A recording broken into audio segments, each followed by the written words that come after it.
भूतले स्वयं रूपकदा मह्यं ददाति स्वपदान्तिकं वन्देऽहं श्रीगुरो श्रीयुतो तत्त्वं श्रीगुरुं वैष्णवांश्च श्रीरूपं स्वाग्रजातं सहतरघुनाथान्वितं तं सजीवं स्वाद्वैतं सावधूतं परिजनसहितं कृष्णचैतन्यदेवं श्रीराधा कृष्णपादां सहगणललिता श्रीविशाखान्वितांश्च नमो विष्णुपादाय कृष्णप्रेष्ठाय भूतले श्रीमते भक्तिवेदान्त स्वामिनिति नामिने नमस्ते स्वारस्वते देवे गौरवाणि प्रचारिणे निर्विशेष शून्यवादी पश्चात्परिने वंशाकल्पतरुभ्यश्च कृपा सिन्धुभ्य एव च पतितानां पावनेभ्यो वैष्णवेभ्यो नमो नमः।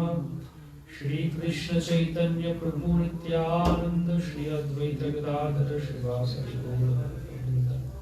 हरे कृष्णा कृष्ण कृष्ण हरे हरे हरे राम राम राम हरे हरे। ओम नमो भगवते वासुदेवाय। ओम नमो भगवते वासुदेवाय। ओम नमो भगवते वासुदेवाय। ओम नमो भगवते वासुदेवाय। ओम नमो भगवते वासुदेवाय। ओम नमो भगवते वासुदेवाय। नारायणं नमस्कृत्य नरं चैव नरोत्तमं देवीं सरस्वतीं व्यासं ततो जयमुदीरयेत्। नष्टप्रायेषु भद्रेषु नित्यं भागवत सेवया भगवतीरुत्तम श्लोके भक्तिर्भवति नैष्ठिकी। सर्वशास्त्राभिपीयूष सर्ववेदैकसत्फल सर्वसिद्ध्यान्तरत्नाढ्य सर्वलौकिकदुःखद सर्वभागवत प्राण श्रीमद्भागवत प्रभो कलिद्भान्त उदित Aditya Shri Krishna परिवर्तिता। Shrimad Bhagavatam Canto 4, Chapter 6, Text 34. Brahma satisfies Lord Shiva. Sanandanade Mahasiddhe Shanti Sham Shanta Vigraham Upasyamanam Sakhyacha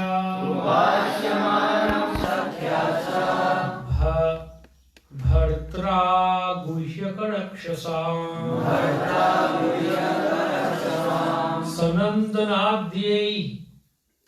सनन्दनाद्यै महासिद्धे शान्त्यै संशान्त विग्रहम् उपास्यमानं सख्या च भर्त्रा गुह्यकरक्षसां सनन्दनाद्यै महासिद्धे शान्त्यै संशान्त विग्रहम्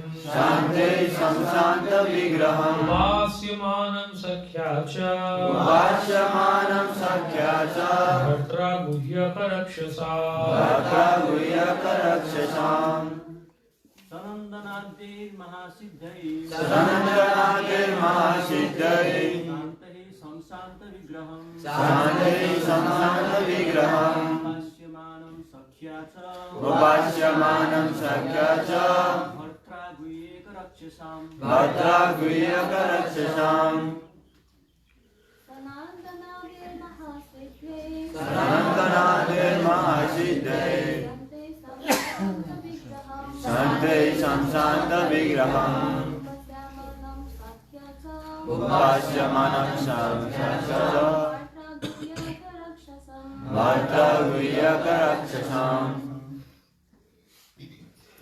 Sanandanadei, the four Kumaras, headed by Sanandana, Mahasiddhei, liberated souls, Shantei, saintly, Samshanta Vigraham, Samshanta Vigraham, the great and saintly Lord Shiva, the great and saintly Lord Shiva, Upasyamanam, Upasyamanam, was being praised, was being praised, Sakhya, Sakhya, by Kuvera, by Kuvera, Cha, and Bhartra, by the master, Gushyaka Rakshasa, of the Gushyakas and Rakshasas. Translation and purport by Srila Prabhupada ki Jai. Lord Shiva sat there, surrounded by saintly persons like Kuvera, the master of the Gushyakas, and the 4 Kumaras, who were already liberated souls. Lord Shiva was great and saintly. Purport: the personalities sitting with Lord Shiva are significant because the 4 Kumaras were liberated from birth. It may be remembered that after their birth, these Kumaras were requested by their father to get married and beget children in order to increase the population of the newly created universe. But they refused, and at that time Lord Brahma was angry. In that angry mood, Rudra, or Lord Shiva, was born. Thus they were intimately related. Kuvera, the treasurer of the demigods, is fabulously rich. Thus Lord Shiva's association with the Kumaras and Kuvera indicates that he has all transcendental and material opulences. Actually, he is the qualitative incarnation of the Supreme Lord. Therefore, his position is very exalted. Shri Chaitanya Prabhum Vande Balapiyadanugrahat Tarennaanamatgraha Vyaptam Siddhanta Sagaram. Hare Krishna. सबसे कृपाशीर्वाद विनती करता हूँ श्रीमद् भागवत महापुराण से कुछ चर्चा करने की जो सेवा दी गई है ये करने का प्रयास करूँ। तो यहाँ पे हम पढ़ रहे हैं, सुन रहे हैं ये जो 17 ब्रह्मा सेटिस्फाइड लॉर्ड शिवा, ब्रह्मा जी शिव जी को प्रसन्न करने के लिए गए हैं। तो शिव जी की महिमा बताया जा रहा है यहाँ पे, उनके संग कैसे है। हाँ, थोड़ा सा अजीब है नहीं? पहले तो वो खुद ही सब विरक्त है, सब कुछ छोड़ के, शिव जी है, बेटे है, लेकिन उनके साथ कौन बेटे है? एक मतलब एकदम विरक्त ब्रह्मचारी, कपड़े भी नहीं पहनते, वो लोग हैं। और कौन है? फाइनेंस मिनिस्टर, अर्थ मंत्री, पैसे में डूबे हुए रहते हैं। लेकिन हाँ, कुबेर वैसे अर्थ मंत्री, मतलब हमारा जैसे विषयी लोग नहीं है। देवता, मतलब देवता भी महान वैष्णव है। एक्चुअली हमसे तो अच्छा वैष्णव है ही। देवता कौन होते हैं? कौन कौन देवता बन सकते हैं? यहां में कोई है देवता बनना है? उतना कठिन बात है नहीं। मतलब जो भक्ति करते हैं, हरिनाम करते हैं, भक्ति करते हैं, दीक्षित भी है, बोल सकते हैं हम, मतलब भक्त है, लेकिन साथ ही साथ कुछ भौतिक इच्छा भी है। मुझे ये चाहिए, मुझे और पैसा चाहिए, धन चाहिए, या फिर मुझे और कर्तृत्व चाहिए, पावर चाहिए, मेरे अंडर और लोग होना चाहिए, मेरे पास पोजीशन होना चाहिए, लोग मुझे सम्मान करें।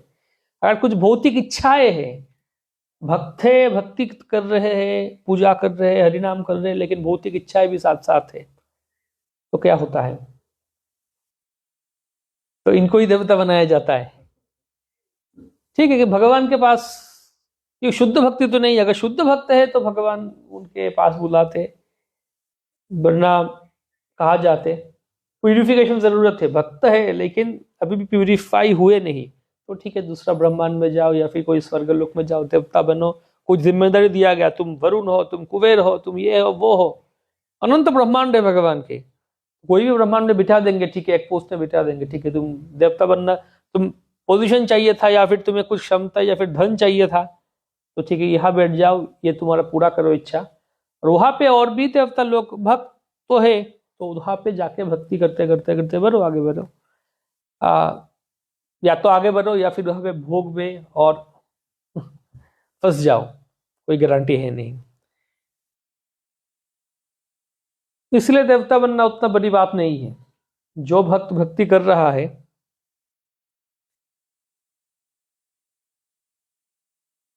बोले या तो भगवान के धाम जाएगा या तो दूसरा कहीं पर जाएगा। अगर पाप ना करे तो, साथ साथ अगर उल्टा पाप ही कर रहा है, निषिद्ध काम कार्य कर रहा है, तो अलग बात है, उसका अलग ही फल है, रिएक्शन है। लेकिन पाप नहीं कर रहा है, भक्ति करता है, लेकिन बेचारा का मन में इच्छा है, भौतिक इच्छाएं है। तो ये भी है, अगर वो भौतिक इच्छाएं तीव्र, मतलब भौतिक इच्छाएं है लेकिन तीव्र भक्ति कर रहा है, अकाम सर्व काम व मोक्ष काम उदारधि तीव्रेन भक्ति योगेन, तो फिर भगवान शायद उसको ऐसा व्यवस्था करते नहीं, इसी जन्म में ही उसको प्यूरिफाई कर दे, क्योंकि वो तीव्र भक्ति कर रहा है तो देते हैं भगवान। लेकिन साथ ही साथ भक्ति योग कर रहा है, करते करते करते करते, जैसे कुछ कुछ लोगों का ऐसे विचार है, ऐसे सुना मैंने, विचार है अमेरिका जाना, अमेरिका देश में जाएंगे तो अच्छा होगा। भक्त है तो बोले क्या करे, वीसा नहीं लग रहा है, वीसा नहीं लग रहा है, अमेरिका का वीसा नहीं मिल रहा है। तो बोले वृंदावन जाओ, गोवर्धन का परिक्रमा करो, दंडवत परिक्रमा करो, गोवर्धन सारी इच्छाएं पूरा कर देते। तो गए वृंदावन, दंडवत परिक्रमा लगाया गोवर्धन का, और कुछ ही दिन में अमेरिका वीसा लग गया, चला भी गया अमेरिका। वाह अमेरिका आ गया, वाह गोवर्धन, जय गोवर्धन की जय, गोवर्धन ने इच्छा पूरा कर दी, इतना खुश है, गया अमेरिका। लेकिन अमेरिका जाने के बाद कुछ समय बाद तो पूरा, पहला तो बहुत खुश था, लेकिन उसके बाद समझ में आ रहे, जो सोच के आया था अमेरिका स्वर्ग जैसे होगा, स्वर्ग जैसे तो है नहीं, उल्टा नरक है अगर सोचा जाए तो संतुष्ट नहीं हुआ अमेरिका जाके भी। लेकिन तो बोले इससे जगह तो वृंदावन में ही अच्छा था, गोवर्धन परिक्रमा करो, वही अच्छा था मेरे लिए, तो फिर लौट के आ गया वृंदावन। तो भगवान भेजते, भगवान देते भौतिक चीजें, लेकिन ऐसे देते कि वो फिर भक्ति में लेके आते हैं। इसीलिए छोटे बच्चों को आइसक्रीम चाहिए, आइसक्रीम वाला जाता है ना आपका यहाँ, तो पता नहीं, हमारा वहाँ पे छोटा ऐसा ये कुल्फी वाला आता है, हाँ कुल्फी का ऐसे लेके आता है और घंटा बजाता है, कुल्फी कुल्फी, और बच्चे भागते हैं कुल्फी दो कुल्फी दो। मान लो इसके पास कुछ 10 रुपया है, कहीं से मिला 10 रुपया, गया वो जाके बोले कुल्फी दो मुझे, 10 रुपया देता है कुल्फी वाला को, कुल्फी वाला कुल्फी दे देता है, ये लो कुल्फी, देखे 10 रुपया लेता है, लेके चला जाता है। अब ये कुल्फी खा के या ठंडी आइसक्रीम खा के बच्चा का बुखार आएगा, जुकाम आएगा, सर्दी होगा, उससे उसका परी नहीं है। पैसा मिला, कुल्फी बेचा, आइसक्रीम बेचा, चला गया। लेकिन अगर पिताजी के पास जाके बोलेगा, जाके वो बच्चा कि मुझे कुल्फी चाहिए, आइसक्रीम चाहिए, आइसक्रीम पिताजी देंगे? बोले नहीं, कुल्फी आइसक्रीम खाएंगे, तुम्हारा खाओगे तो तुम्हारा तबीयत खराब होगा, नहीं चाहिए, नहीं दूंगा आइसक्रीम, पिताजी आइसक्रीम चाहिए। तो बोला ठीक है, पिताजी समझाते ये अच्छा नहीं है, ये चीज बाहर का चीज, गंदा पानी से बनाते, बहुत कुछ बोलते, फिर मान नहीं रहा है। बोला ठीक है आइसक्रीम मत खाओ, मैं चॉकलेट दे देता हूँ, ये चिप्स लेके देता हूँ, आइसक्रीम मत खाओ, या दूसरा कुछ खिलौना देता हूँ। तो कोई बच्चा मान जाता है, ठीक है तो मुझे दूसरा कुछ दे दो, कुछ तो मिल रहा है, तो दूसरा कुछ मिल जाता है, खुश है। या फिर कोई बच्चा फिर भी ढीठ है, मुझे आइसक्रीम ही चाहिए, फिर समझाते पिताजी, फिर समझते नहीं आइसक्रीम ही चाहिए, तो फिर क्या होता है, तो पिताजी देते हैं आइसक्रीम। बच्चे थोड़ा बहुत ही नटखट होते हैं, क्या करते हैं आपको पता है। तो प्रभुपाद भी बोले थे कि एक्चुअली ये भी है, बोले जो बच्चा ज्यादा बुद्धि है वो ज्यादा चंचल होता है, नटखट होता है। प्रभुपाद बहुत चंचल थे, नटखट थे। एक बार उनका माँ के साथ गए थे मार्केट में, तो प्रभुपाद खुद बोले ये बात, बाजार में गए थे तो देखा बंदूक है दुकान में, बोले मुझे बंदूक चाहिए, खिलौना बंदूक, मुझे बंदूक चाहिए, बंदूक चाहिए। उनके माँ बोले नहीं नहीं नहीं, क्या करोगे बंदूक से, ये सब अच्छा नहीं है। रास्ते में गिरगिरा रहे प्रभुपाद रो रहे। तो फिर एक बंदूक दिया गया उनको, एक दिया, बोले मेरे पास 2 हाथ है तो 2 बंदूक चाहिए। फिर रोना धोना, फिर बाद में 2 दिया गया। प्रभुपाद खुद बोले ये कहानी के ऐसे में बहुत ही ये था, स्कूल नहीं जाना चाहते थे। तो कुछ बच्चा है तो अभी पिताजी मजबूर होकर देते होंगे, ठीक है आइसक्रीम लो, लेकिन पिताजी ये भी जानते हैं कि आइसक्रीम खा के शायद बच्चा का बुखार या जुकाम आ सकता है। तो जब बुखार या जुकाम आएगा पिताजी दवाई भी खरीद के देंगे, है ना। अभी आइसक्रीम वाला दवाई खरीद के नहीं देगा, वो आइसक्रीम बेच के चला जाएगा। वो जब बुखार आ रहे, मेरा आइसक्रीम खा के, कुल्फी खा के तुम्हारी इस बच्चा का बुखार आ गया, चलो मैं शाम को दवाई लेके आता हूँ, वो ऐसा नहीं करेगा। वो तो आइसक्रीम बेच के चला गया, कब का कहाँ चला गया। लेकिन पिताजी आइसक्रीम भी देंगे, दवाई भी खरीद के देंगे। तो वो आइसक्रीम वाला है देवता है आइसक्रीम वाला, आइसक्रीम बेचने वाला, और पिताजी है भगवान। देवता के पास जाएंगे, थोड़ा पूजा करेंगे, उनको खुश करेंगे, उनका तपस्या करेंगे, हमें ये चाहिए वो चाहिए, अच्छा ये चाहिए, लो जो चाहिए ले लो, देखे कि तुमने मेरा पूजा किया, मैं तुम्हें ये दिया, बस तुम्हारे हमारे बीच यही संपर्क खत्म। अब ये पाने के बाद तुम भौतिक संसार में फंसे रहोगे, उससे मेरा कोई लेना देना नहीं है, तुम जानो।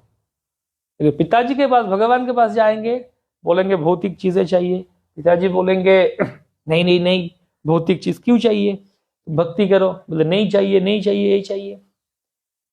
तो पिताजी देंगे, लेकिन साथ ही साथ ये भी व्यवस्था करेंगे ताकि उससे हमारा नुकसान ना हो, या फिर नुकसान हो भी उससे हम कैसे निकल के आए और कैसे भक्ति में रहे। चैतन्य चरितामृत में है, कृष्ण को है आमा भोजे मागे विषय सुख, अमृत छाड़ी विश्व मागे यही बड़ मूर्ख। मतलब ये मेरा भजन कर रहा है, मेरा पूजा कर, मेरा भक्ति कर रहा है, और क्या मांग रहा है, विषय दो, धन दो, संपत्ति दो, पैसा दो। तो ये कैसे होगा, ये है उसके पास अमृत है, अमृत छोड़ के वो विष मांग रहा है, तो ये तो बड़ा मूर्ख है। अमृत मेरे पास, बिना भक्ति कर रहे मतलब अमृत है, और मांग रहा है विषय, विष, ये बड़ा मूर्ख। लेकिन आमी विज्ञ সেই मूर्खे विषय केने দিব, स्वचरणामृत दिया विषय बुलाइबो। ठीक है वो तो मूर्ख है, लेकिन मैं तो विज्ञ हूं ना, मैं तो समझदार आदमी हूं। बच्चे नादान है लेकिन बड़े तो समझदार है ना, तो मैं क्यों उसको दूं विषय। मैं क्या करूंगा, मैं मेरा स्वचरणामृत, मेरा चरणामृत देके उसको विषय भुला दूंगा। विषय दूंगा साथ, लेकिन चरणामृत दूंगा, चरणामृत भी लेगा, वो विषय ले रहा है लेकिन चरणामृत ऐसे दूंगा ताकि उससे भूल जाएगा। तो ये एक है, भौतिक इच्छाएं है भी, बोले कृष्ण के पास ही मांगिए, देवता के पास नहीं। और कृष्ण के पास मांगिए तो तीव्र भक्ति करके। पहले तो हम भौतिक इच्छा को प्रमोट नहीं कर रहे यहाँ पे कि भौतिक इच्छा करे, उल्टा पता ही है भौतिक इच्छा, बोले ना महामूर्ख, कृष्ण बोल रहे महामूर्ख, ये बड़ा मूर्ख। लेकिन फिर भी कोई मूर्ख है, प्रभु जी हमें मूर्ख ही रहना चाहते, तो क्या करे, तीव्र भक्ति कीजिए, 64 माला जहां हरिनाम कीजिए, 1 लाख 2 लाख 108 128 माला कीजिए, जब पूरा उपवास कीजिए, निर्जला कीजिए, तपस्या कीजिए, जैसे हिरण्यकशिपु ने किया था। अगर कुछ चाहिए तो तपस्या कीजिए, क्या मुझे यही चाहिए, तो दे सकते हैं। लेकिन ये समझना चाहिए कि ऐसे इच्छा रहना, ये इच्छा बढ़ता ही जाता है, इच्छा का कोई अंत है नहीं। तो कहा जाता है हर आदमी का, हर व्यक्ति का 3 पत्नी होते हैं, हर एक का 3 पत्नी है। क्या 3 पत्नी है, क्षुत्रिट आशा कुटुंबिन्न मम जीविते नान्यगा तासाम आसा महासाध्वी कदाचित माम न मुंचती। क्षुत्रिट आशा कुटुंबिन्न, 3 पत्नी है, क्या क्या, क्षुधा मतलब भूख, प्यास तृष्णा प्यास, और आशा भौतिक इच्छा, ये 3 पत्नी है सबका। और इन तीनों में से 2 पत्नी जो है, क्षुधा और तृष्णा, भूख और प्यास, ये उतना सती नहीं है, उतना सती नहीं है। क्यों सती नहीं है, क्योंकि भूख लगा है, खाना खा लिया तो क्या होगा, भूख चला जाएगा ना, फिर दोपहर को आएगा, फिर रात को आएगा, लेकिन कुछ समय कुछ घंटे को लेकर तो चला जाएगा। बहुत प्यास लगा है तो पानी पी लिया, कुछ समय के लिए तो प्यास चला जाएगा, छोड़ देगा मुझे प्यास। अभी 2 ग्लास पानी पी लिया, प्रभु जी और पियो, नहीं और नहीं पिएंगे, अभी जितना भी दौर नहीं पिएंगे, 1 घंटा 2 घंटा तक पानी नहीं पिएंगे, मतलब उसने छोड़ दिया मुझे अभी 2 घंटा के लिए, फिर आएगा। लेकिन आशा जो है ना वो कभी नहीं छोड़ती। तो इसलिए आशा जो है तीसरी पत्नी वो सबसे सती है। तासाम आशा महासाध्वी, ये बहुत साध्वी बताया गया, मतलब महासती है वो कभी भी अपने पति को छोड़ते नहीं। और पति कौन है? कौन पति है? हम पति है, हम सब पति है, और हम सबके 3 पत्नी है। तो इसलिए आशा कभी नहीं छोड़ती, हमेशा पकड़ के रखती है। इसलिए भौतिक आशा है तो रहता है। देवता ऐसे ही बनते हैं। जैसे इंद्र बनने के लिए क्या करना पड़ता है? हाउ टू बिकम इंद्र, ये प्रोसेस सिखा देते आप। कौन कौन इंद्र बनना चाहते हैं? यहाँ पे कोई है इंद्र बनना चाहते हैं? हम एक आसान तरीके बता देंगे आज, हाउ टू बिकम इंद्र। ये आप डाल सकते हैं यूट्यूब में, viral video clip, how to become Indra. हाँ, क्या करना चाहिए? हाँ, प्रभु जी बता रहे अश्वमेध यज्ञ करना चाहिए। कितना अश्वमेध? 100 अश्वमेध यज्ञ करना पड़ेगा। अश्वमेध यज्ञ कैसे करते हैं? पहले तो राजा को करना, राजा बनना पड़ेगा, फिर अश्वमेध यज्ञ करेंगे। घोड़ा को छोड़ दो, फिर घोड़ा घूमते जाएगा पूरा देश विदेश, है ना। रामचंद्र भगवान किए थे और पांडवों ने किए थे और पृथु महाराज किए थे। वो 99 अश्वमेध यज्ञ कर लिए थे। अभी 100 नंबर वाला करने गए तो इंद्र आके सोचा रही है 100 वाला पूरा कर देंगे तो मेरा पोजीशन, मेरा पोस्ट गया, इंद्र पद गया। तो क्या करते? चुरा लेते घोड़ा। तो इंद्र आके घोड़ा चुरा के लेके गए। तो 100 अश्वमेध यज्ञ करेंगे तो आप इंद्र बन जाएंगे। ब्रह्मा कैसे बननी है? बोले 100 जन्म अगर वर्णाश्रम पालन करेंगे पूरा निष्ठा के साथ तो ब्रह्मा बन सकते हैं, है ना। तो इंद्र बन पाएंगे कोई यहाँ पे? लेकिन और एक आसान तरीका है, बता देते हैं कैसे इंद्र बनना है। नवद्वीप धाम, मायापुर धाम की। तो नवद्वीप धाम के मुझे बताया गया कि नवद्वीपे भ्रमिते से पौधे पौधे पाए, कोटि अश्वमेधो फल सर्वशास्त्र का है। कि नवद्वीप धाम में अगर चलेंगे ना आप, हर पद में हर पेड़ चलेंगे तो एक पदक्षेप में आपको 1 करोड़ अश्वमेध यज्ञ का फल मिल जाएगा। तो मतलब क्या? नवद्वीप में आप चल के इधर से इधर चल के जाएंगे, थोड़ा चल के जाएंगे तो कितना हो जाएगा अश्वमेध यज्ञ? 1 करोड़ यज्ञ। 1 करोड़ मतलब 100 से आप भाग दीजिए, कितना होता है? 1 करोड़ डिवाइडेड बाई 100, 1 लाख, है ना। 1 लाख, 1 लाख इंटू 100, 1 करोड़। तो 1 लाख बार इंद्र बन सकते हैं। हो गया ना आपका धाम का। भाई भक्ति ठाकुर ने लिखा विश्वास, हमारा विश्वास तो होना चाहिए इसमें। ऐसा नहीं कि अतिशयोक्ति कर लिया। हाँ, आप अगर नवद्वीप धाम में चलेंगे, चलते चलते इंद्र बन जाएंगे। हम तो रोज चलते हैं। तो यही इसलिए श्रील प्रभुपाद कहे थे, ये इस होलीनेस तमाल कृष्ण महाराज कहे थे ये बात के प्रभुपाद ने ऐसे कहा। प्रभुपाद बोले most of our followers will go to heavenly planets. हमारे ज्यादातर भक्त है, अनुयायी है, कहा जाएंगे? स्वर्ग लोक में जाएंगे। प्रभुपाद कह के गए ये ज्यादातर। हम तो भगवत धाम चिल्ला रहे हैं ना, लेकिन बोले ज्यादातर लोग स्वर्ग में ही जाएंगे। क्यों? क्योंकि भक्ति तो कर रहे, हरि नाम कर रहे, लेकिन साथ ही साथ भौतिक इच्छाएं भी है। तो कहा जाएंगे? स्वर्ग में ही जाओ, वहां पर जाए कोई देवता बन जाओ। ऐसे ऐसे देवता बन जाओ। पानी को, जल को नियंत्रण करो, वायु को नियंत्रण करो, इसका करो, वो करो। तो आप नियंत्रण करना चाहते, पोस्ट चाहिए, पोजीशन चाहिए, पावर चाहिए, सम्मान चाहिए, धन चाहिए, तो ऐसे कुछ बन जाओ, बना देंगे। तो इसलिए हम भक्ति कर रहे हैं, मतलब क्या है? देवता बनना उतना कोई कठिन बात नहीं है, आसानी से हो जाता है। लेकिन भक्ति करके आगे बढ़ना और शुद्ध भक्ति करना, ये सबसे बड़ी बात है। मुक्ति, लोग मुक्ति के लिए कितना करते हैं, तरसते हैं, मुक्ति मुक्ति मुक्ति मुक्ति मुक्ति। लेकिन बिल्वमंगल ठाकुर क्या बोले, भक्ति स्तयी स्थिरतरा भगवम यदि स्यात् दैवेन न फलति दिव्य किशोर मूर्ति, मुक्ति स्वयं मुकुलितांजलि सेवते स्मान, धर्मार्थ कामगतयो समय प्रतीक्षा।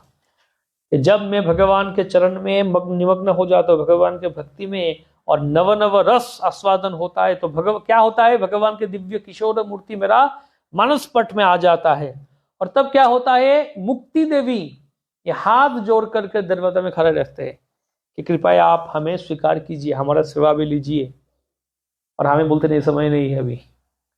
मुक्ति देवी हाथ जोड़ के दरवाजा में खड़े रहते हैं शुद्ध भक्त के घर के सामने। तो जहां पे स्वयं मुक्ति खड़ी रहती है, वहां पे धर्म अर्थ काम का और क्या बोलना है। तो इसलिए भक्त के लिए वो सब धर्म अर्थ काम मोक्ष और ये सब तो अपने आप बाई प्रोडक्ट है, मिल ही जाएगा। लेकिन कृष्ण यदि छूटे भक्ते भुक्ति मुक्ति दिया, कभू प्रेम ना देन राखेन लुकाइया। भगवान भक्त को भुक्ति और मुक्ति आसानी से दे देंगे, लेकिन प्रेम आसानी से नहीं देंगे। क्यों? क्योंकि वो दे देंगे तो वो आप उनको बांध लेंगे। हाँ, उनको बांध लेते हैं भक्त, तो इसलिए भगवान आसानी से नहीं देते। वो लाभ करना उतना आसान नहीं है।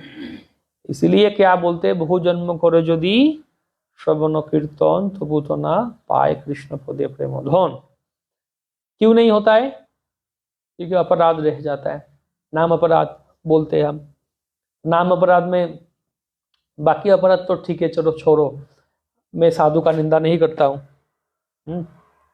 भक्त का निंदा नहीं करता, मान लो भक्त का निंदा नहीं करता हूँ, ठीक है, सबके पास सम्मान है। दूसरा अपराध क्या है, ब्रह्मा शिव को विष्णु के समान करना, वो भी नहीं करता हूँ। मुझे पता है विष्णु भगवान है, ब्रह्मा शिव तो देवता है, वो भी नहीं करता हूँ। दूसरे गुरु अवज्ञा, हाँ गुरु का भी अवज्ञा नहीं करता, गुरु को सम्मान करता हूँ। चौथा शास्त्र का भी निंदा नहीं करता हूँ। पांचवा मान लो मैं हरिनाम को काल्पनिक भी नहीं, हाँ हरिनाम का महिमा तो है भाई। छठा नाम में अर्थवाद भी नहीं करता हूँ। सातवां नाम के बल पर पाप भी नहीं करता हूँ, सादा सीधा जीवन है, पाप भी नहीं करता हूँ। आठवां क्या है,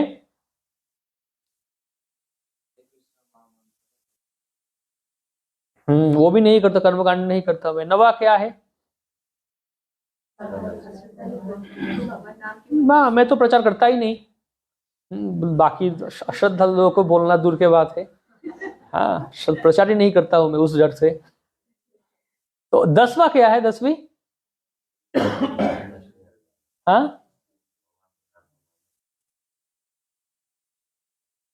हाँ और भौतिक आसक्ति बनाए रखना, वो भी है ना, वही इंपॉर्टेंट है कि इतना महिमा सुनने के बाद भी, नाम के महिमा सुनने के बाद भौतिक आसक्ति तो रह गया, वो तो छोड़ नहीं पा रहा हूं। तो बाकी 9 मान लीजिए मैं कैसे तैसे पार हो गया, लेकिन 10वीं में आके मैं अटक गया, भौतिक आसक्ति। तो वो आसक्ति जो है लगता है चला गया, लेकिन नहीं, वो बहुत सूक्ष्म रूप में होता है हर एक चीज में। वो भी कहानी पढ़ते हैं ना हम, रामानुजाचार्य जी के कहानी, उनके शिष्यों के साथ, ब्रह्मचारी लोग, उनके एक शिष्य थे, गृहस्थ शिष्य धनुर्दास। तो रामानुजाचार्य उनको बहुत ही स्नेह करते थे। तो बाकी सन्यासी ब्रह्मचारी लोग थोड़ा ईर्ष्या हो गए, बोला अरे ये गृहस्थ और नीचा वंश में है, उसको इतना ये कर रहे, स्नेह कर रहे।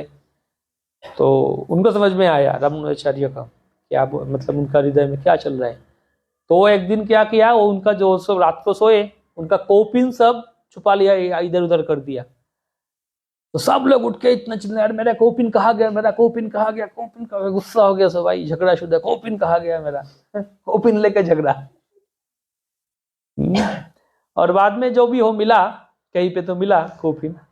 अभी फिर रात को क्या किए, रामानुजाचार्य जो कहे शिष्यों को कि एक काम करो, मैं धनुर्दास को बुलाता हूँ मेरे पास बात करने, और तुम लोग जाके उसका घर में जाओ, जाके उसका घर से उसका पत्नी का जो सोना गहना चोरी करके लेके आओ। तो वो चले गए सन्यासी लोग, ब्रह्मचारी सब चोरी करने। उनका पत्नी सो रही थी, तो वो घर में सोना गहना जो था ढूंढ के लेके आ रहे थे। वो पहन रही थी, पहने हुए थे, वो भी निकाल के लेके आ रहे एक साइड का। तो उनको पता चल गई कि अरे ये तो अरे साधु लोग आए चोरी करने। तो वो क्या किए, बोले ठीक है इस तरफ का रहेगा उस तरफ भी लेके जाए, वो ऐसे घूम गए, करवट ले लिए, लेकिन इनको लगा रही ये जग गई, वो भाग गई सब। तो आके आके बोले, तो जब पति आए, उनका पति धनुर्धर आए, बोले ऐसे ऐसे हुआ, अरे ब्रह्मचारी सन्यासी सब लोग आ गए चोरी करने, तो इस तरफ का जो कान के बाल ये सब लेके गए गहना, अभी उस तरफ का मैं मुड़ गई तो वो भाग गए, मुझे लगा कि इधर से लेके जाएंगे लेकिन भागे। तो वो धनुर्धर गुस्सा हो गए। कि गुस्सा हुए पत्नी के ऊपर, बोले एक्चुअली तुम्हारा आसक्ति है इसके प्रति इसलिए लेके नहीं गए, तुम्हारा आसक्ति रखना नहीं, तुम्हें खुल के दे देना चाहिए था उनको। हाँ, तुम्हारा आसक्ति है ये सोने के प्रति इसलिए लेके नहीं गए। देखिए, तो ब्रह्मचारी सन्यासी लोग देख रहे छुप के क्या बातचीत हो रहा है, तो आकर रिपोर्ट किया, बोले देखो कितना महान है गृहस्थ, और तुम लोग कोपिन के लिए झगड़ा कर रहे हो और ये कैसे है। तो वो जो आसक्ति है ना, बोले सब कुछ छोड़ दिया लेकिन कौपिन के प्रति आसक्ति रह गया, या सम्मान के प्रति आसक्ति रह गया। कुछ कुछ मतलब आसक्ति कौन सा स्तर पे आसक्ति होता है पता ही नहीं है हमें, बहुत सूक्ष्म रूप से। कभी कभी ब्रह्मचर्य आश्रम में बताते, हमारे चौपाटी मंदिर में ब्रह्मचर्य आश्रम, चौपाटी और वाडा इको विलेज, तो वहाँ पे कोई ब्रह्मचर्य का ऐसा कोई रूम नहीं है, ऐसे आश्रम जैसे है, लॉकर मिलता है सबको, और सोने के लिए कोई कहीं पे भी सो जाए, कोई कहीं पे भी सो जाए। तो ऐसे हम ऐसे सोते थे, मतलब बेडिंग होता था, फोल्डिंग नेट होता था, मच्छरदानी वो लेके आप जाओ, रात को टेम्पल हॉल में भी सोते थे, लगाओ मच्छरदानी लगाओ सो जाओ, और आश्रम में कहीं पे जिनको जहाँ पे जगह मिले सो जाओ, कोई फिक्स जगह नहीं आपका ये रूम है ये बेड है, बेड तो है ही नहीं, नीचे फ्लोरिंग करके सो। तो एक ब्रह्मचारी सीनियर ब्रह्मचारी है, वो प्रभुपाद के सामने कोने में वहां पे ही सोते थे मंदिर में है? तो सोते सोते वो फिक्स बन गया कि वो मेरा जगह है, उधर ही सोऊंगा मैं। और दूसरा कोई भक्त उधर सोता था, उसको उठा देते, ये मेरा जगह है, इधर से उठो, ये मेरा जगह है, फिक्स जगह बन गया उनका। तो ये बात पता चला, तो ये बात महाराज के पास पहुंच गया, रघुनाथ महाराज के पास, अरे ये वैसे होते, उनका जगह फिक्स। बोला अच्छा ठीक है। तो एक दिन वो ये प्रभु जी प्रोग्राम में गए, प्रीचिंग में गए, रात को आता है, थोड़ा देर हो गया लौटते लौटते, आके देखे उनका जगह में कोई सोए हुए है। तो जाके बोले हरि बोल उठो उठो, ये मेरा जगह है, उठो उठो उठो, कौन है यहाँ पे, कौन सोए यहाँ पे। और कोई सोए ऐसे सर मुड़ के ऐसे सोए, कौन सोए यहाँ पे, उठो उठो उठो, है मेरा जगह है, कौन है। तो कोई यहाँ पे कपड़ा उठाया और बोले मैं आपका दास राधानाथ स्वामी। महाराज सो गए थे वहां पे, और ये तो ब्रह्मचारी में भागने लगे, अरे भागने लगे। तो ऐसे है, कहाँ तक आसक्ति जाता है, नहीं ये मेरा सोने का जगह है, ये मेरा बैठने में, जब मैं बैठता हूँ यहाँ पे ही बैठता हूँ, अलग अलग ये में हो जाता है इच्छा या आसक्ति। तो वो त्यागना बहुत ही कठिन बात है। लेकिन हाँ, साधु संग में रहेंगे और तो उतना कठिन है नहीं, साधु संघ के द्वारा हो सकता है। जो प्रोसेस मिला हमें ये तो बात है, ये जो बीमारी बहुत है, मतलब इतना कठिन बीमारी है, बोल ही नहीं सकते, लेकिन दवाई भी उतना ही पावरफुल है। हरिनाम चेत दर्पण मार्जनम इतना पावरफुल है, सब कुछ साफ कर देगा। सिर्फ उसमें अगर भरोसा है, उस दवाई लेते जाएंगे हम श्रद्धा के साथ, तो फिर ये सब कुछ बीमारी जा सकता है, कितना भी आसक्ति कितना भी हो। ये आसक्ति कब से आया, कब से है हृदय में? हाँ, अनादि कर्म फले परिभवा, अनादि जन्म से है ये। कब से है? जन्म जन्मांतर से आसक्ति है, अचानक तो नहीं जाएगा। मतलब बहुत साल से, मान लीजिए ये रूम अगर साफ ना किया करते, कोई दरवाजा लगा दिया, बहुत साल ऐसे रहते, उसके बाद क्या होगा? बहुत ही डस्ट और मैल जम जाएगा, उसको रगड़ के उसको साफ करो। तो जितना पुरानी मैल होगा उतना कठिन होगा, उतना और जोर से रगड़ो। तो हमारे हृदय में भी उतना पुरानी और इतना कठिन मैल जम गया कि इसलिए और रगड़ना पड़ेगा, स्क्रेबल लेके और रगड़ो। तो वो है हरिनाम। इसका मतलब है और हरिनाम और हमें करना पड़ेगा। प्रोसेस मिल गया, गंद किचन में गिर गया, ऐसा नॉर्मली नहाना है, चलो ये करके आ जाओ, थोड़ा पानी डाल के आ जाओ, ऐसे जैसे नहा लो।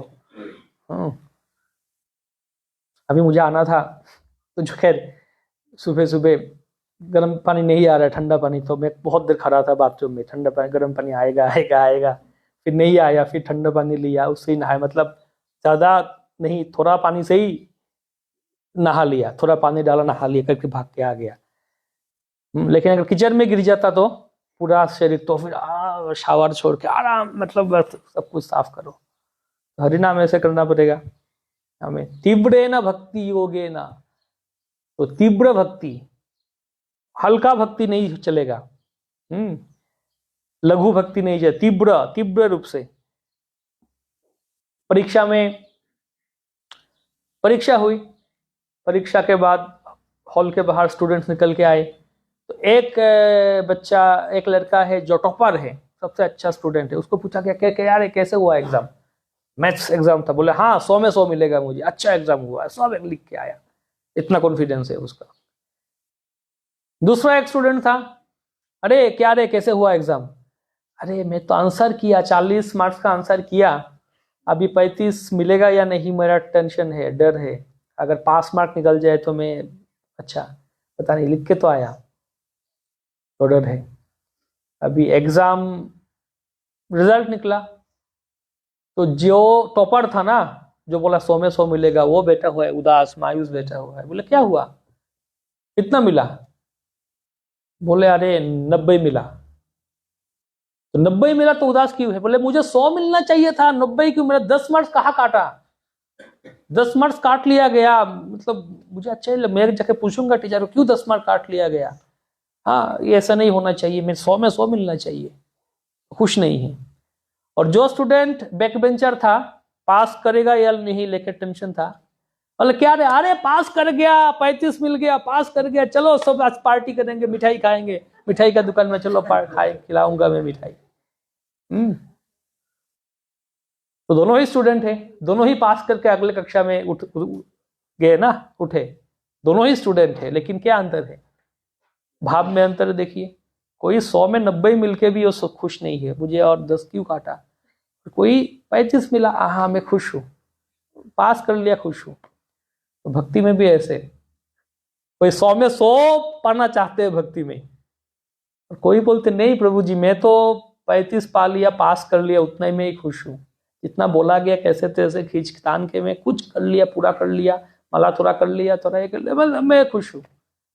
कोई 100 में 100 पाना चाहते हैं। लोलियम, काल प्रभु जी बता रहे थे, लोलियम, लोभ, और लोभ है, मुझे और चाहिए। देखिए 90 मिला, बोले इतना लालची है तू, 90 मिला फिर भी खुश नहीं है 100 में। बोले नहीं मुझे 100 में 100 चाहिए, इतना लालच है। तो ऐसे लालच होना चाहिए, मुझे 100 में 100 मिलना चाहिए भक्ति में, मैं ऐसे भक्ति करूं, उतना उत्साह से, उतना आग्रह से भक्ति करूं। तो ये है, भक्ति तो कर रहे हैं सब, जैसे उदाहरण दिया था उस दिन मैंने, बाथरूम सिंगर, दोनों सिंगर है, वो भी सिंगर है, ये भी सिंगर, ये बाथरूम सिंगर है, तो दोनों भक्त है। ये भी भक्त, रूप गोस्वामी भी भक्त थे और मैं भी भक्त हूं, श्रील प्रभुपाद भी भक्त है, मेरे गुरु महाराज वो भी भक्त है, मैं भी भक्त हूँ, भक्त हूँ, दोनों ही भक्त हूँ, लेकिन अंतर है इसमें। तो 100 में 100 मिलना है, तो फिर हमें, हमारे लिए ये सब बातें बताया गया है, भागवतम है और सब कुछ है, वरना तो भक्ति तो हम जो कर रहे, हाँ भगवान देखते, कहानी बताते ना बहुत कुछ, ऐसे ऐसे कथा है, उत्साह प्रेरित कथा है, प्रेरणा देने वाली है। जे के ऐसे कथा थी, एक आदमी सुबह सुबह खाने में बैठे, फिर पत्नी के साथ झगड़ा हो गया, पत्नी कुछ बोल दिए, कुछ पसंदीदा कुछ खाना बनाया नहीं, उसने कुछ बोला बनाया नहीं, तो पत्नी कुछ बोली, वो कुछ बोले, इतना झगड़ा, बोले खाऊंगा ही नहीं, और इतना झगड़ा हुआ कि बोले मैं तुम्हारे साथ रहूंगा ही नहीं, संसार में रहना ही नहीं। पत्नी भी बोली तुम्हारे साथ संसार करके मेरा जिंदगी बर्बाद हो गया, और पति भी बोले मैं रहूंगा ही नहीं संसार में, और निकला घर से छोड़ के। तो घर छोड़ के निकला, वो चलता गया, चलता, गुस्सा होकर चलता, मन ही मन कोसते गया पत्नी को, और चलता गया, चलता गया, चलता गया, चलते चलते जंगल में घुस गया। अभी जंगल में चल रहा है, वो पता ही नहीं कहाँ जा रहा है, मतलब वो इतना परेशान है, इतना नाराज है, वो हताश हो गया, चल रहा है, चल रहा है, चल रहा है, और सोच रहा है अलग अलग है इस पत्नी के लिए मैंने ये किया, वो किया, इस संसार में ये किया, क्या मूल्य रह गया, वो चल रहा है, चल रहा है, चलते चलते पूरा दिन बीत गया, पता ही नहीं चला, वो तो गुस्सा ही था, नाराज था। अभी होते होते शाम हो गया, अभी एक गभीर गहीन जंगल में पहुंच गया। अभी तो डर हो गया, अरे ये कहाँ पहुंच गया, मैं कौन सा रास्ता में आ गया, अभी कैसे लौटू घर और कहाँ से निकलूँ इस जंगल से, ये तो मुझे पता नहीं है, अंधार हो गया। अभी यहाँ पे इस जंगल में मैंने सुना बाघ सिंह है, खतरनाक जानवर है, कैसे करो, अभी डर गया, अरे क्या, डर के मारे क्या करे। अचानक देखा बड़ा सा एक पेड़ है, बहुत बढ़िया बड़ा पेड़ है, तो वो पेड़ में चढ़ गया। बोले कम से कम पेड़ का शाखा में बैठ के रात तो बिता लूं। उधर बैठा हुआ है और डर रहा है, ठक ठक कांप रहा है, डर रहा है। रात हो गया और हिंसालु जंतु जानवर लोग चिल्लाने लगे, बाघों का दहाड़ने लगे, शेर का दहाड़ना, ये सब। तो बागलुम में है ना बाघ, तो बोल रहे थे कल में, तो हाँ बाघ है, सिंह है, तो दहाड़ रहे। तो वो तो डर गया, तो डर के मार के वो रोने लगा, अरे मैं क्या किया, मैं मूर्ख हूँ, घर छोड़ के आ गया, मेरा पत्नी राह देख रही होगी, वो डर गया, हे भगवान बचा लो मुझे। तो वो रोने लगा। तो वो जो रो रहा है ना, उसका आंखों से आंसू टपकने लगे नीचे, और वो तो शाखा में बैठे हुए हैं, तो आंसू नीचे गिरा। तो आंसू नीचे गिरा, अचानक देखा उसके सामने कौन आ गए, महादेव शिव जी आ गए, भोलेनाथ, पशुपतिनाथ। तो बोला अरे आप आ गए? बोले हाँ। बोले आज का दिन है शिव चतुर्दशी, शिवरात्रि का दिन है, तुमने आज मेरे लिए उपवास किया, क्योंकि सुबह सुबह खाया नहीं था खाना छोड़ के उठ के चला गया था, खाया पानी भी नहीं पिया, खाना भी नहीं खाया, तो उपवास कर रहे हो। और अपने एक्चुअली उस पैर के नीचे एक शिवलिंग था, तो वो जो रो रहा था उसका आंसू जाके शिवलिंग के ऊपर गिरा। तो तुम उपवास, मेरे लिए उपवास करके मुझे तुम अभिषेक किया, तो मैं बहुत प्रसन्न हूं तुम्हारे प्रति, बोलो क्या चाहिए? तो बोले मुझे बचा लो यहाँ पे। बोले ठीक है। तो ऐसे कथा है, कहानी है, तो ऐसे कहानी भी बताते, हाँ मतलब कुछ किया नहीं, झगड़ा करके गया, उपवास हो गया। दामोदर महीने में बताते ना कहानी, एक चूहा था, वो जाके वो घी वाला वो दिया खाने गया और जल गया, मुंह ऐसे ऐसे हिलने लगा और करने लगा, और वो भगवान ने सोचा ये तो आरती कर रहा है, मेरा दिया दिखा रहे रात दामोदर महीना में मुझे, चलो चलो इसको आशीर्वाद कर लेते, कृपा कर लेते। तो ऐसे कथा भी है जो हमें उत्साह देने वाली, हाँ कुछ तो करो, हो जाएगा।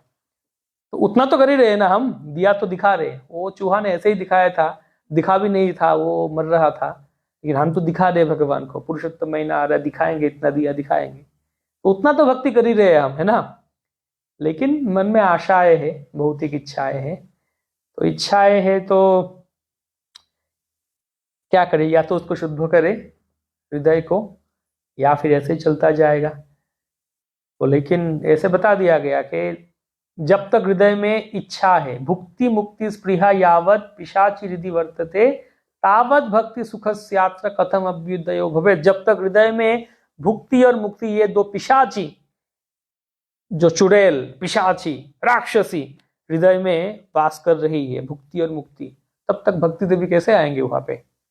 नहीं आ पाएंगे वहां पे। तो इसलिए पहले ये दोनों पिशाचियों को निकालना पड़ेगा हृदय से, मुक्ति और भुक्ति। तो सुनने में आसान लगता है, हाँ हाँ प्रभु जी मैं नहीं भुक्ति मुक्ति नहीं चाहता हूं, लेकिन हो ही जाता है, रह ही जाता है आसक्ति। तो यहाँ पे सूक्ष्म विचार है, आसक्ति छोड़ के भगवान का सेवा में लगाना और युक्त वैराग्य करना। भक्ति सिद्धांत सरस्वती ठाकुर ऐसे लेक्चर दिए बैठ के, हाँ हमें आसक्ति नहीं होना चाहिए भगवान के प्रति, हमें मतलब भौतिक चीजों के प्रति आसक्ति नहीं होना चाहिए, भगवान के प्रति आसक्ति होना चाहिए, संसार में विरक्ति होना चाहिए, ऐसे ऐसे प्रवचन दिए सुबह। और दोपहर को वो बैठ के वो लिख रहे थे, तो उस जमाने में तो ऐसे पेज में लिखते थे, काली से लिखते थे, काली होता था ना, काली का डब्बा, और ऐसे ऐसे ऐसे डुबो के लिखते थे। तो वैसे ऐसे टेबल था, टेबल और उसके ऊपर पेपर लिख के वो किताब लिख रहे थे, उनका डायरी सब कुछ मैन्युस्क्रिप्ट लिख रहे थे। और बाजू में ही रूम था पूजा का, जो भोग भंडार है, मतलब गोडाउन है था। तो क्या देखे कि एक बंदर आके एक केला चुरा के भाग रहा है।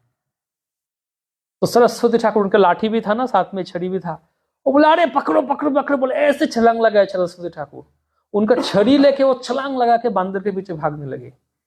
और जब भागे ना वो छलांग लगा के, उसका जो टेबल, उनका टेबल उलट गया और काली वाली एकदम लिपट गया पूरा, एकदम दायरे वायरे सब कुछ, और वो छड़ी लेके भागने लगे बंदर के पीछे।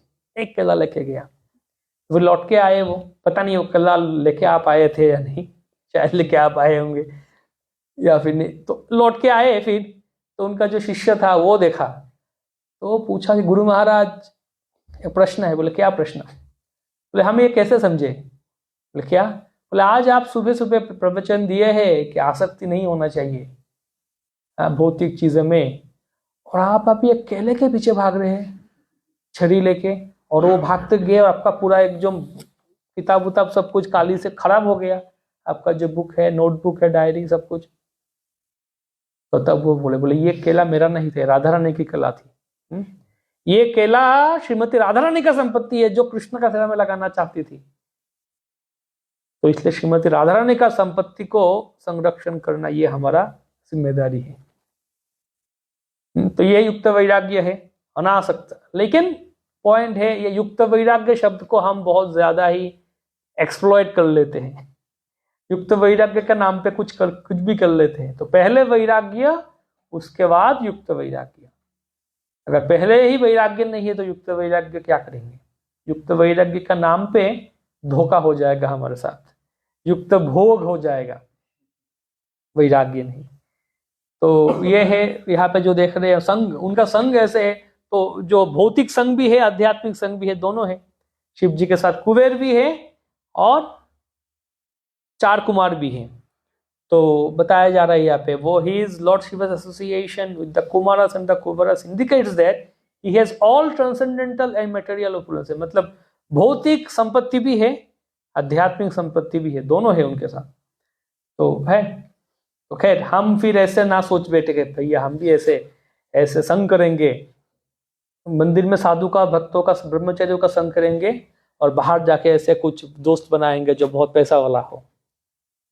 शिव जी जैसे है ना, एक तरफ वैरागी का संग कर रहा है, चार कुमार जिनमें कपड़ा भी नहीं पहनते, दिगंबर ब्रह्मचारी, और दूसरे तरफ अर्थ मंत्री, फाइनेंस मिनिस्टर, पॉलिटिशियन। तो हम भी ऐसे ब्रह्मचारियों का भी संग करेंगे और पॉलिटिशियंस का भी संग करेंगे। नहीं, ये शिक्षा, गलत शिक्षा नहीं लेना चाहिए। यहाँ पे महाप्रभु तो दर्शन भी नहीं देना चाहते थे प्रताप रुद्र राजा को। राजा प्रभु को है तथापि राजा काल और सर्पकार, ये काल साहब जैसे है राजा। ये राजा का मुंह नहीं देखूंगा मैं।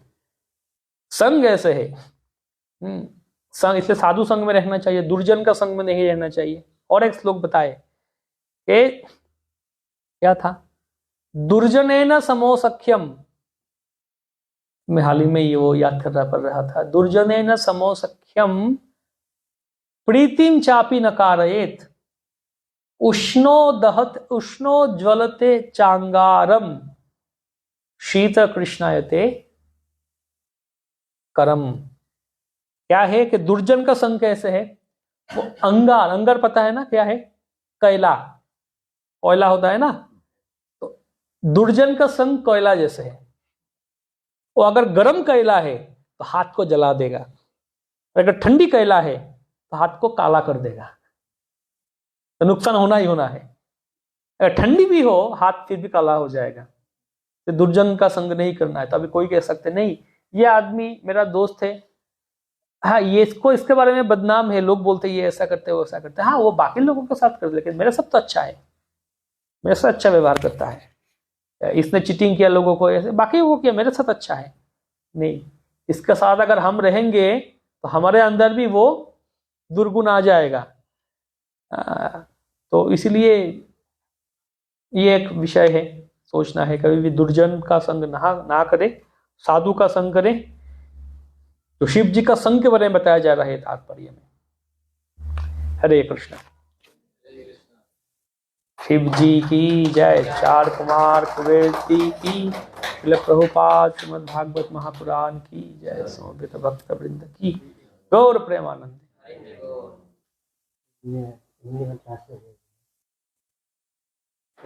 मेरा एउटा प्रश्न छ कि जस्तै मैले भगवद्गीतामा प्रभुपादजीको तात्पर्यमा पढेको थिएँ कि त्यहाँ प्रभुपादजीले के भन्नुभएको छ भने असफल योगीहरूले चाहिँ उनीहरूले कि वैष्णव परिवारमा जन्म लिन्छ कि ब्राह्मण कुलमा जन्म लिन्छ भनेको फेरि हजुरको क्लासमा अघि सुन्यो कि यदि हामीसँग यदि भौतिक इच्छा छ भने देवी देवताहरू हुने चान्सेस हुन्छ। यदि हामी केही गरिकन देवी देवता भइयो भने त यो लाइफमा हामी ब्याक टु ब्याक जानु त असम्भव छ। फेरि अर्को युग गर्नुपर्ने हुन्छ। हामी एकदम डेन्जर लाग्यो, एकदम डर लाग्ने जस्तो कहानी आयो। यसलाई कसरी बुझ्न सकिन्छ? भौतिक इच्छा भयो भने फेरि देवी देवता हामीसँग त धेरै भौतिक इच्छाहरू पनि हुन्छ।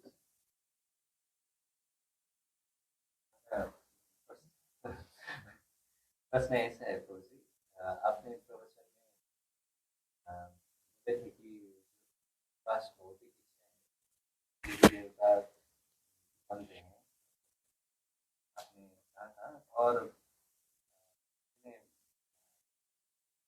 प्रभुपाद जी के एक लेक्चर था कि जो असफल योगी होते हैं वैष्णव परिवार में जन्म लेते हैं, तो ये जो डेमीगॉड वाली बातें हैं, जो वाली बातें हैं, वो बहुत ही जब होता है। इसीलिए हम इस बात को समझें कि जो असफल योगी है वो परिवार में जन्म लेता है। ये उन्होंने प्रभुपाद जी के लेक्चर और आज वो बहुत होते हैं तो चाहते हैं। हाँ, तो प्रश्न ये है कि हमने बताया कि अगर भौतिक इच्छाएं है, भक्त है, भौतिक इच्छा देव देवता बन सकते हैं। लेकिन प्रभुपाद ने कहा जो असफल योगी है वो योगियों का परिवार में जन्म होता है। वो कैसे समझे? हाँ सही है, दोनों सही है। कैसे वो भी बताया ना, गीता, ये गीता में 6वां अध्याय में ही है, सुचिनाम श्रीमताम गे है, तो वहां पे भी बताया गया कोई अगर थोड़ा समय योग करके पतन होता है तो फिर धनी ब्राह्मणों का परिवार में होता है जन्म।